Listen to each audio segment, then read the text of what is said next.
এই আগুনটা কেমন করে জাহান্নামী, যে জাহান্নামী হবে যাবে নামাজের কবরের মধ্যে ওই আগুনটা কিভাবে তার কবরে পরিচালনা করে দেওয়া হবে।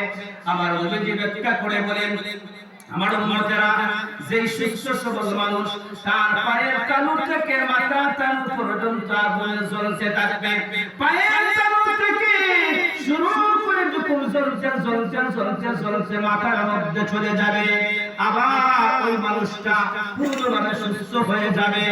আবার পায়ের তালু থেকে আগুন জ্বলতে মাথার তালু পর্যন্ত আসবে, আবার জ্বলবে, আবার তাকে সুস্থ করা হবে। এবং ভাবে ওই শাস্তি কিয়ামত পর্যন্ত তাকে দেয়া হবে।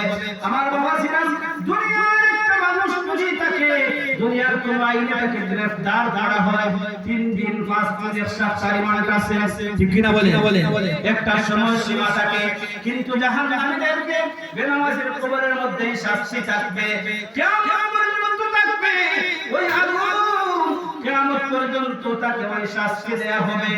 আমার পর্দার আড়ালের মা, যারা আমার মাইকের আওয়াজ শুনতেছেন গো মা, আপনার মতো কত মা সূর্য যখন মা বাবার ঘরের মধ্যে কন্যা সন্তান হিসাবে জন্ম নিয়েছে, রাজকন্যা হিসাবে বাবার ঘরে লাল বেনারসি শাড়ি পরিয়া যখন বধূর ঘরে মতো সাজিয়া যখন স্বামীর বাড়িতে আসতেন, স্বামীর বাড়িতে যখন সাদা বেনারসি শাড়ি পরিয়া, ওগো আমার মা, আপনার কত বান্ধবী, কত বন্ধু, কত আপনজন আপনার মতো কবরে সাদা কাপড় ভিন্নে চলে গেছে, আপনি চলে যাবে, দুনিয়ায় কেউ থাকবে না।